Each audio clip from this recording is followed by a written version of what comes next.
a charged one must come close to you, that is induce you, that is inductive effect. Okay, so this electron movement, electron effect on reaction in carbon is very, very crucial. If you get the concept, you'll be able to predict a lot of reactions. So let's look at inductive effect. Inductive effect. Okay, so here this bromine atom here is found of pulling, or has a strong affinity for electrons, so it's pulling electrons. Okay, this is an electron, so it is pulling this electron. First it's pulling this one, so this will also pull this will pull that, this pull, and then you have it going like that. Okay, so this is an inductive effect. So because it's the each side here, it is pulling nearby. So the inductive effect on the other ones is to pull their electrons. So by inductive effect is pulling them. Okay, so that is by inductive effect. You can pull this, and then by doing so, it will become negatively charged electrode. Okay, and then this charge will have been brought here. Okay, so if it does that, sometimes this one can come here, and then this will, once this one comes here, carbon is going to have 5 bonds, which cannot happen. Then this will take away, this will go that way. Okay, so see that you are going to have a double bond here.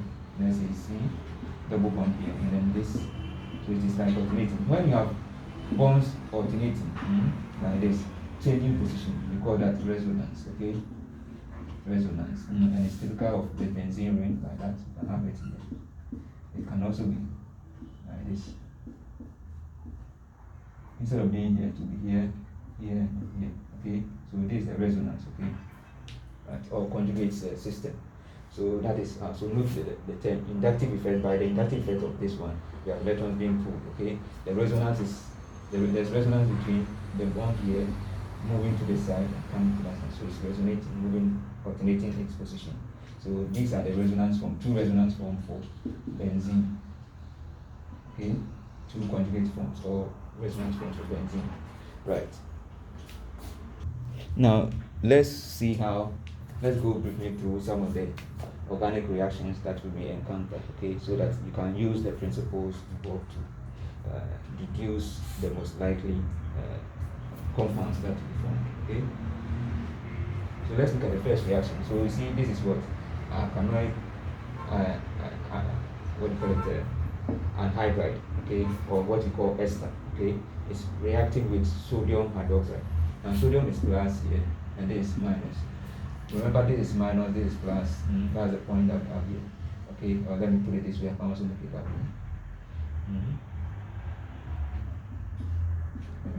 Here like that. Okay, so what will happen is this is a possibility. This is more electronegative, so it will be pulling more electrons towards itself. By pulling electrons, this becomes more positive. Okay, and so it will also pull electrons from this one. Okay, by pulling that electrons, what will happen?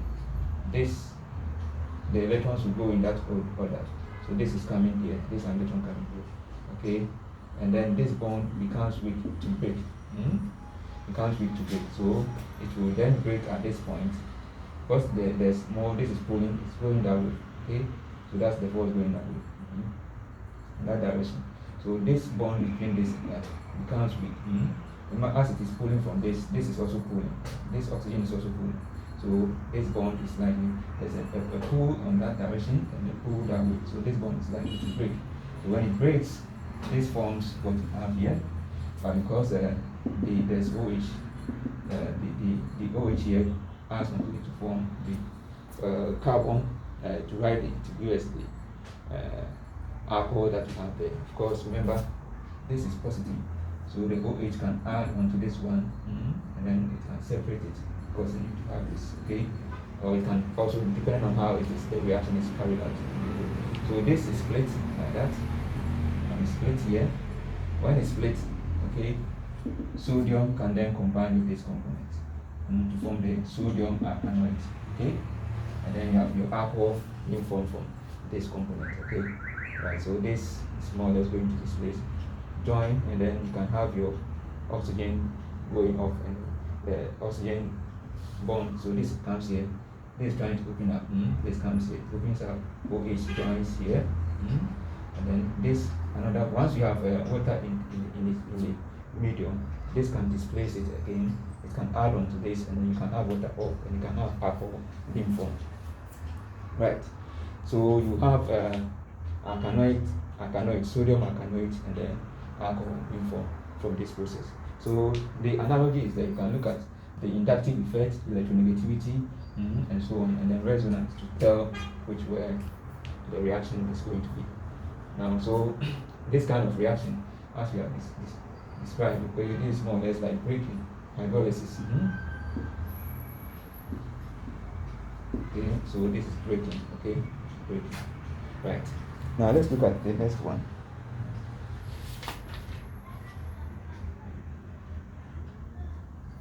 The next one, we have chlorine here, and then we have that. Remember, chlorine to chlorine. Okay, this bond can break depending on the condition and then reaction. Okay, this can break and it can have the free radicals. Okay, so that free radical is very active, very reactive. Okay, so it can attract.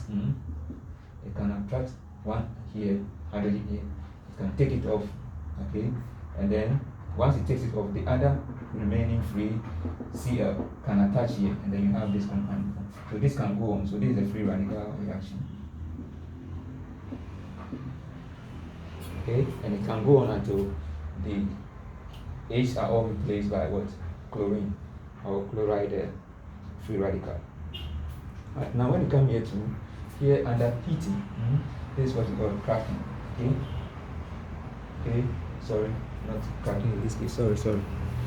Let's mess up, right? Sorry. So here, what will happen is this is more electronegative. So it will be pulling electrons towards itself. By doing so, this is what you're going to have. If the condition is favorable, it will break off. Okay. When it breaks off, it is ion. Okay. It's an ion now.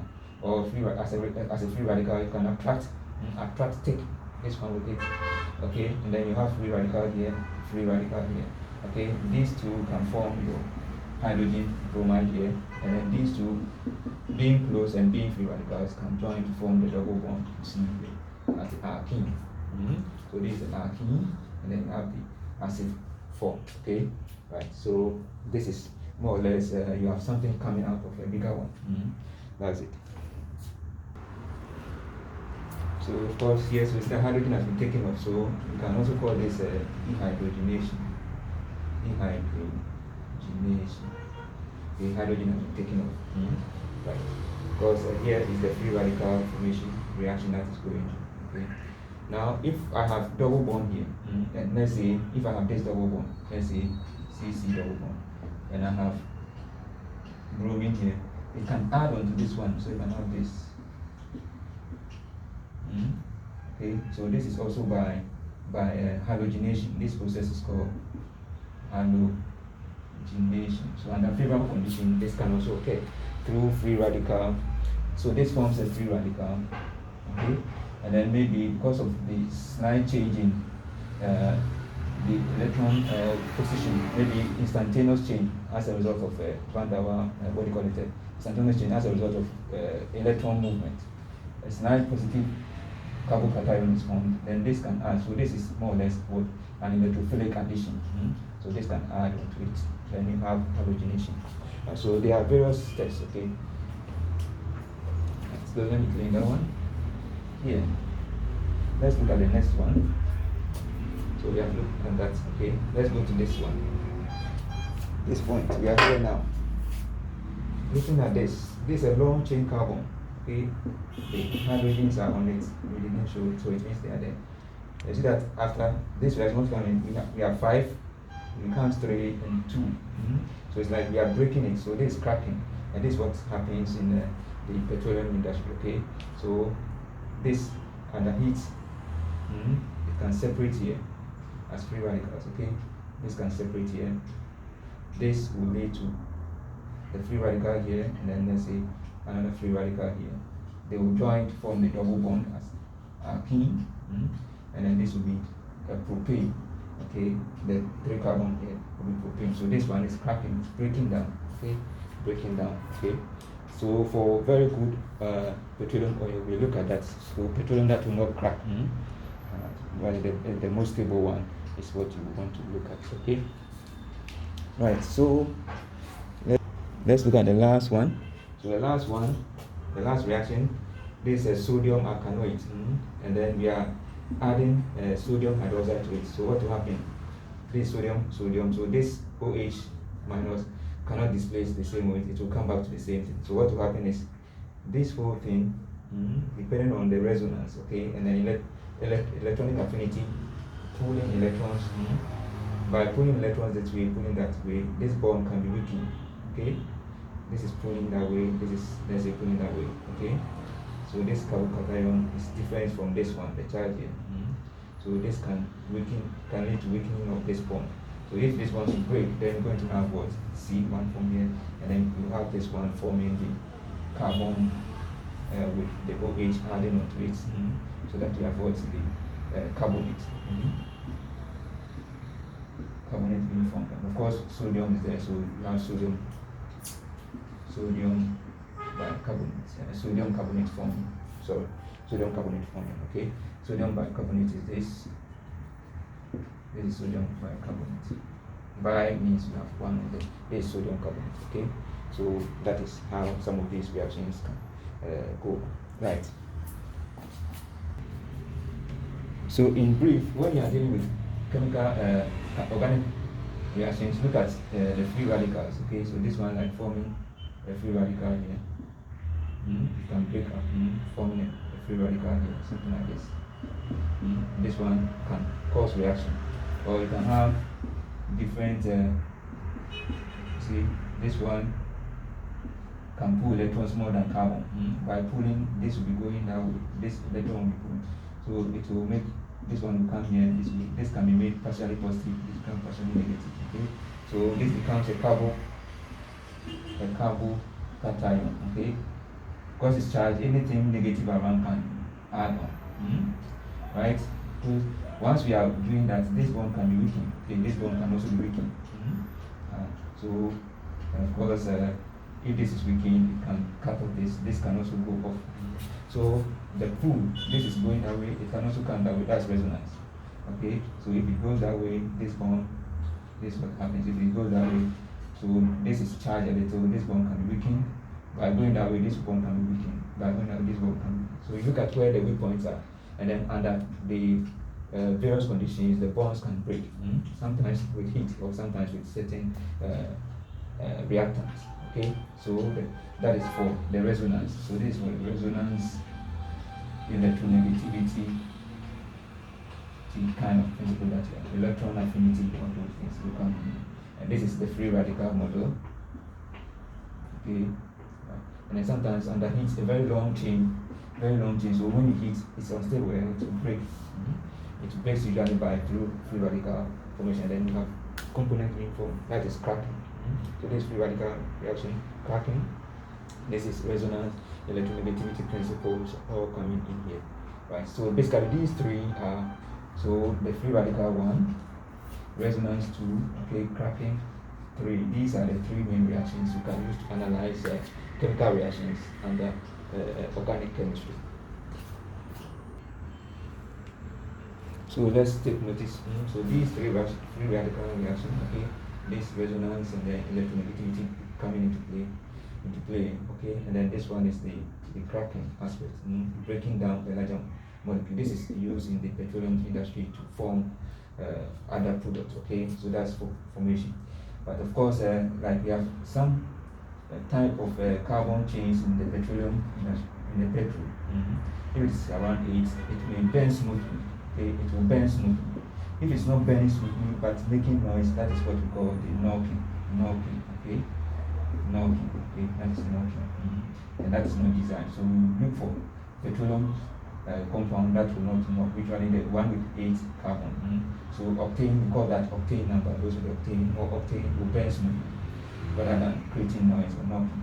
Right. And then forming products from the chemical industry, the very long ones, if you heat well, you will be able to crack them or break them into smaller components, right? So that is what you should think. So note cracking for breaking, knocking is the sound produced by a petroleum product which is not burning smoothly, That's knocking. Okay, right. So This is a diagram showing the chemical reaction. So for a chemical reaction to go on, these are the reactants. The reactant, from this reactant, you have to get them to a certain state so that they are excited, they are ready to react. They get to a state that they can react. So raising them that way, you say you need the activation energy. So an activation energy is needed to bring them to this height, okay, this potential energy, okay. Once they get there, they can then react to form the product. So this, from this react to the activation energy, okay, and then they come down, okay, they come down to form the product. The difference between the energy here and then the one to the activation energy, this difference, okay, will be the enthalpy of formation, of the product, okay, because this is what you needed to go to the maximum to be able to react, and then when you got to the complex, you now reacted to form from that energy level. You now use this energy to form your product, okay. So that will be the energy, the enthalpy of formation for the product. So see that here, the enthalpy of formation, the energy of this one the product has come down. The energy within the product is lower than what you started with. That means energy has been given out, okay. So in that case, that is an exothermic reaction. If it comes up here, okay, the product now has more energy than the reactant, okay, then that is endothermic. It has taken energy in, okay. So that should be looked at. So here, the products, they are at a certain energy, okay, and then when they get some sort of push, some sort of energy, they rise to this level. So that means before they can react. So by going through to get to this level before they can react, you say this is the activation energy needed. So that is the activation barrier. Activation barrier, okay.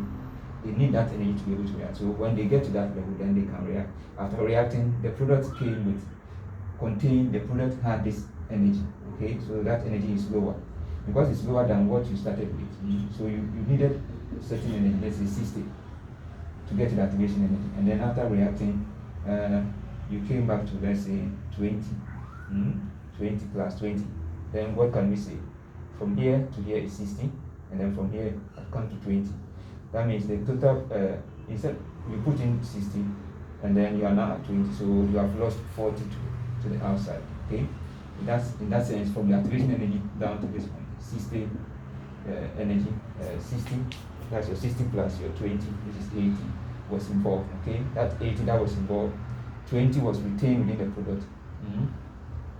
So 20 was retained within the product, okay. And then this one is what we did, okay. So you have 60 going up, then up to 20. So together it's 80. So 20, and this is what 60. So together it's 40 here. So it means the whole thing is 40. So you were at this level. You added 60 to get to the activation energy. And then after the reaction, you came to what? 20. So from 60 to 20, this 60 to 20, your point is what you have made. And then this difference, the difference between this 60 and 40, 20 is what? 40. So that is 40, which was given out. Right, so that is the end. So to know the enthalpy change in the process. Of course, remember, you are already 40 above, okay? 20 here, and then 60, okay? That's the energy level you started with. You added all 60. 60 plus 60, you got to 120, okay? So 120, before you were able to react and then come down to 20. So 20, that's about 100. So the total process is like 100. Okay, so total process from here to here is 100. But of 100, because you are now at 20, it means you lost 40. 40 to the surrounding. So you needed 20 to get to the reaction state. And then when you reacted, after forming the product only contained 20, came down to a stable state at 20. Okay, that means that at 20, that means in terms of energy loss, 60 to 60 is 120. Coming down to 20 means the energy deficit is 100. But of this 100, you only retain 20. And therefore, you are now at 20. And then your 60, you already started at 60. So the difference in that case will be what? Your 20 and then your 60. Of course, that will mean you are 40 going out. Right, so this is one way you can, so this is an isothermic reaction. So in simple terms, you can say you started at 60, you added on 60 to get to 120, okay? Right, at the end of the reaction, you came to 20. So what happened? If you move to 120 to 20 is what? 100. If you subtract 60 from 100, it means 40 was lost.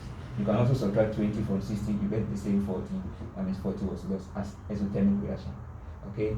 If this one is above what you started with, then it will be what? Let's say if it is here, and then the products are here, then it means at the end you are keeping some energy in you. So you have absorbed energy, and that will be endothermic. So this will be endothermic reaction, and this will be exothermic reaction. Right. So this is in terms of first order type of rate of reaction. This will be what? Zero order reaction, okay? And this will be first order reaction. And then this will be second order reaction. You know the formula. If you do it, you can get the equation. Change in the concentration of the reactant A is proportional to what? Because if A is a reactant, then it is negative what? K, negative what? Concentration of A. This is it. It's proportional to this. Let's say if we are using the zero order, that is it. Okay, so this becomes what? D A dt is equal to negative K A 0. Because if this is the power 0, it becomes what?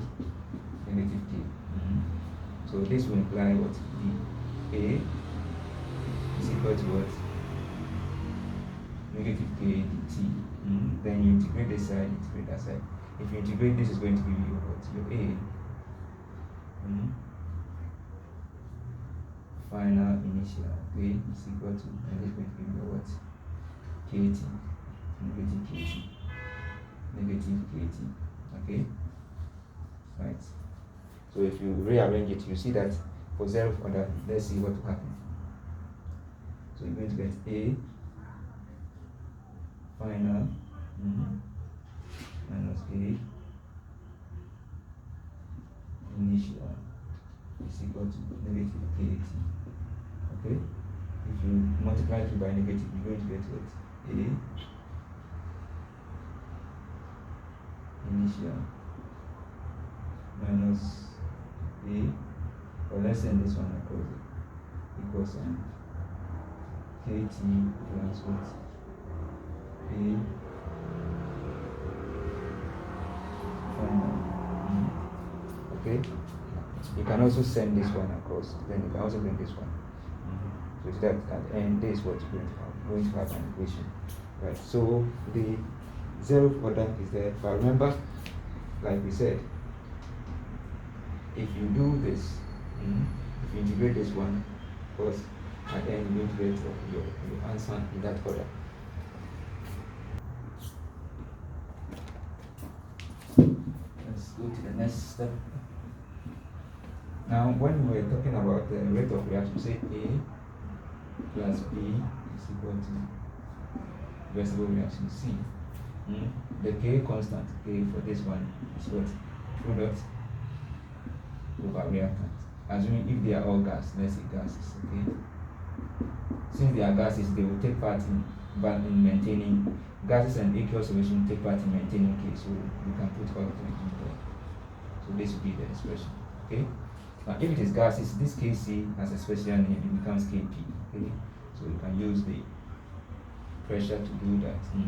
And look at their pressure or their number of moles to do that. Since they can all work P. Okay? So this Kc becomes special Kp. Okay, that's what I want to draw attention. So the pressures can be used. Right.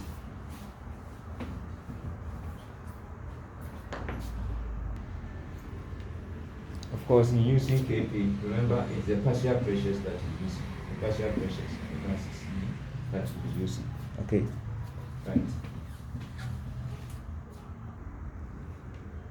So this is how the buffer solution works. Let's say this is the weak acid. Let's assume this weak acid. It dissociates into what? H plus and then okay, minus, okay. So in this way, if it is acting as a, so this, then it's anion, okay, they are forming the buffer.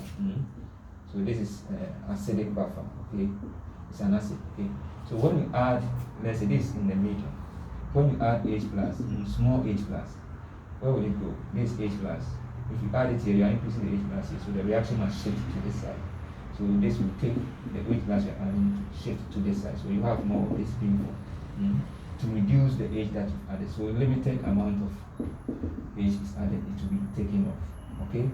So that is it. If you add OH to what will happen? OH will react to the H plus here. If you react to the H plus here.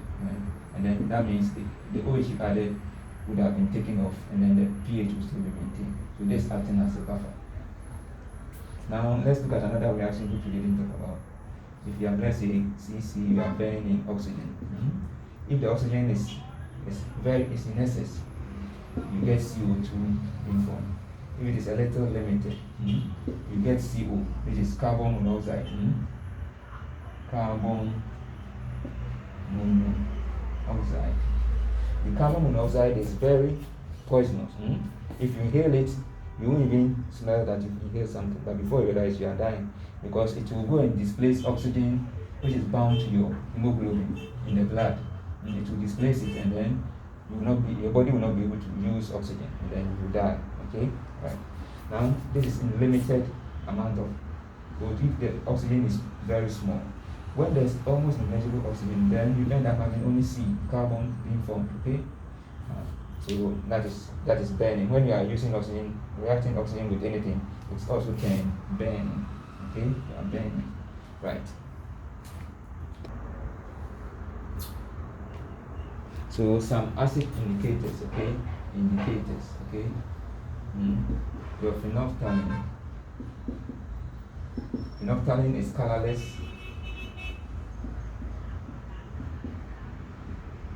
Phenolphthalein is colorless if you look at it here.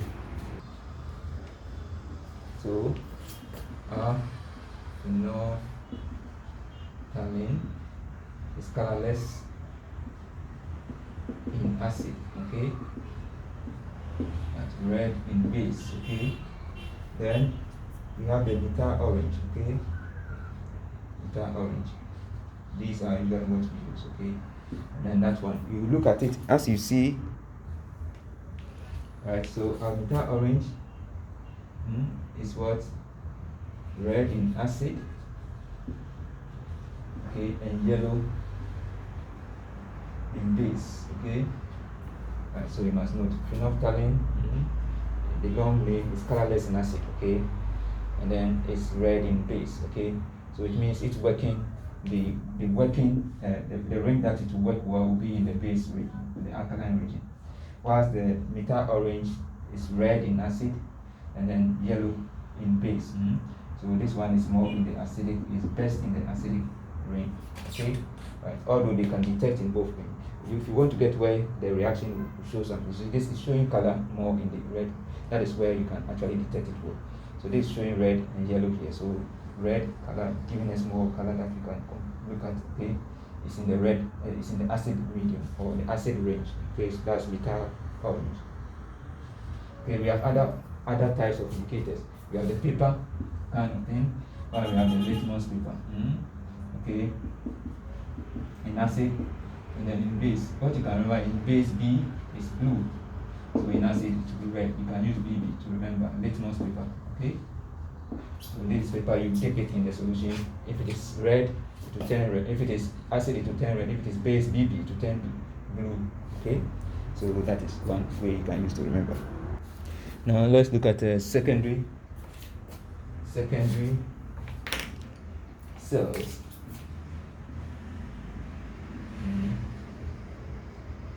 cell or batteries, okay? So these ones, it means you can recharge them. Okay, we have the lead and then the lead oxide, okay? So here the lead itself is a cathode, okay? And then the lead oxide is the anode. Alright, so if you look at this,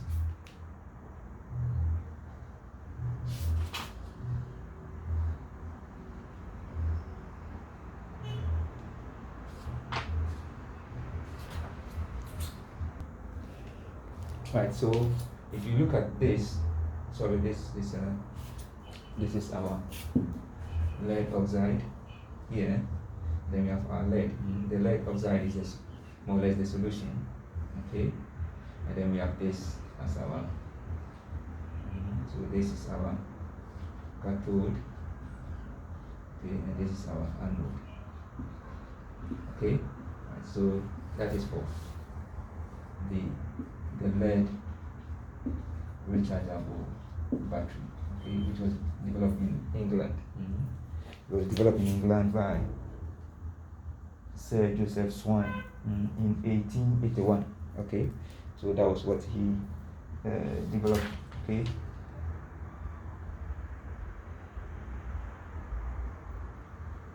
So that is how, but the reason why it is rechargeable is we can force electrons through it in the reverse direction, so that we can get back the cations that have been formed to come back to the elemental ion forms. Okay, so this one we have the carbon, the lead in there, and then we have coated the surface with the lead oxide.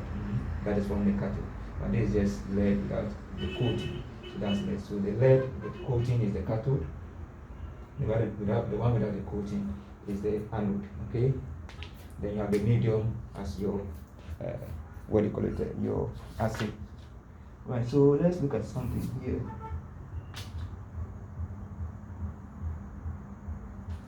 So your acid is also in there.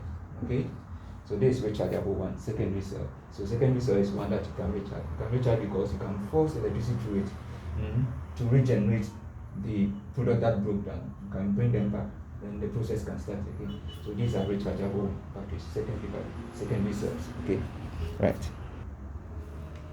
Now let's look at this. In the case of the cell,